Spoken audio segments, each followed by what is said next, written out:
Hiya, so I'm doing a vlog after my second chemo, which I had yesterday at UCL. But before I begin to talk about that, I just wanted to mention a few things that are important to always remember when you're being treated for any cancer or anything that you feel takes away something from you or from your image. Mainly for me, it's when I talk to my friends, I refer to it as my predicament because, you know, it's a temporary thing. And I don't want to keep banging on about cancer and, you know, getting the sympathy vote. So for the purpose of the blogs and when I speak about it, it's my predicament.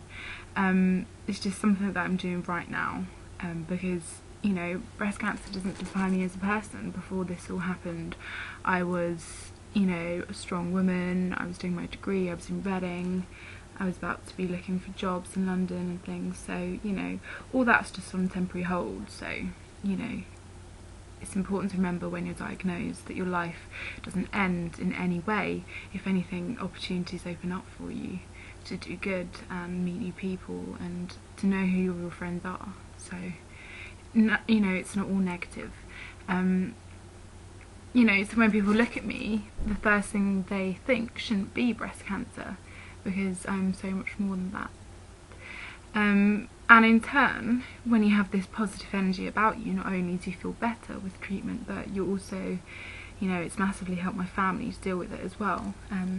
You know, because they're not upset, they're not worried so much as they would be if I was, you know, going with a negative energy.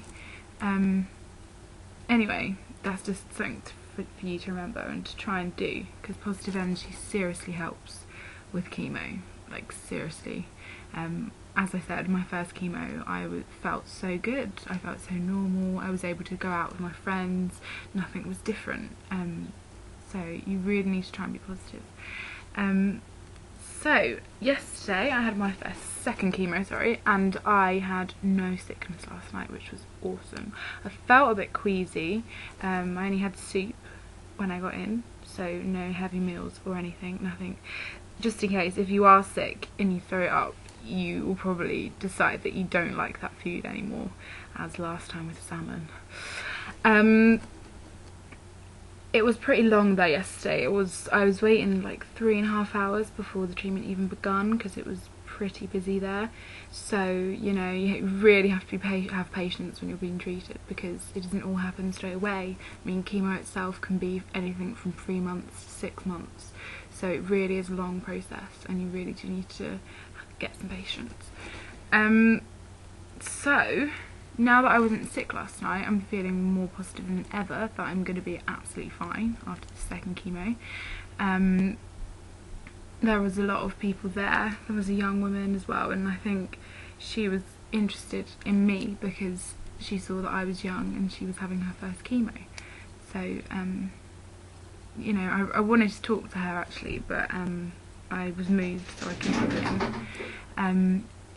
Yeah, so I guess the major part of this vlog is hair loss because, you know, that's happened since I did the last vlog, and I won't lie, it was upsetting, as with many side effects are upsetting, but I sort of took control of the situation. I think I'd say it was Sunday, it was last Sunday, I was out and I had my hair tied back, but when I got home and I took the hair tie out, it was just like a big clump of hair that was pretty much sort of not properly attached to my head.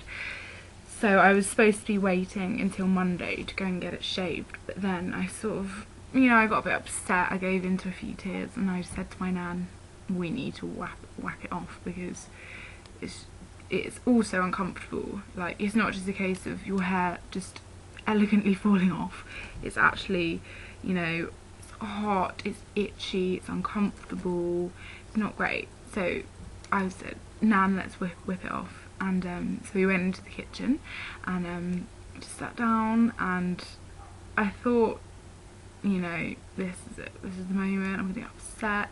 But I said, look, put some music on. My nan was getting upset as well because obviously she doesn't want to be shaving her 21-year-old granddad.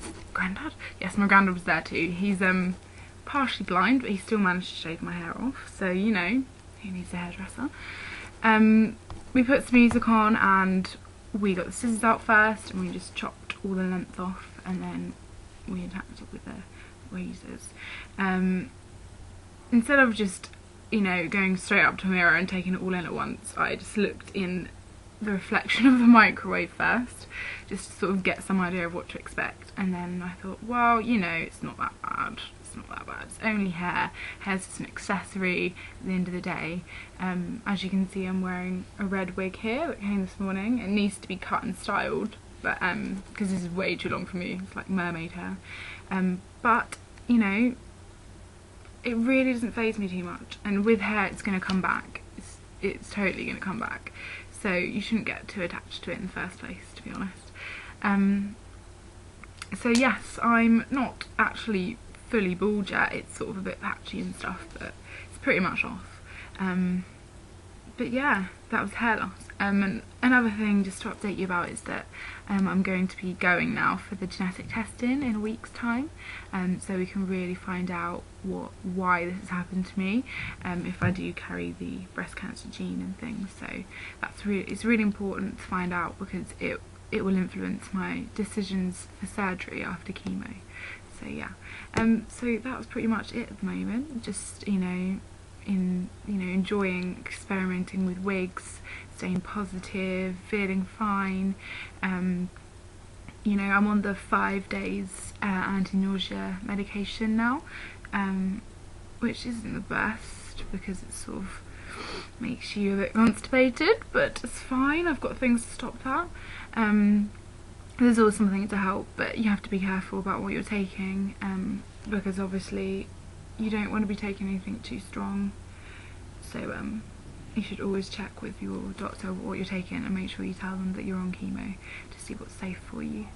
So yeah, I've got that to look forward to, and also I've got 2 more immune system booster injections to look forward to, and they go in your stomach. And I'm not really scared of needles, but they sort of hurt a bit, but you know, they're over in like a second, so it's not a big deal. So that's it for now. I'll do a vlog soon when this wig's all trimmed up and everything, and let you know if there are any more side effects that I'm experiencing. But at the moment, thumbs up, it's all good. See you later.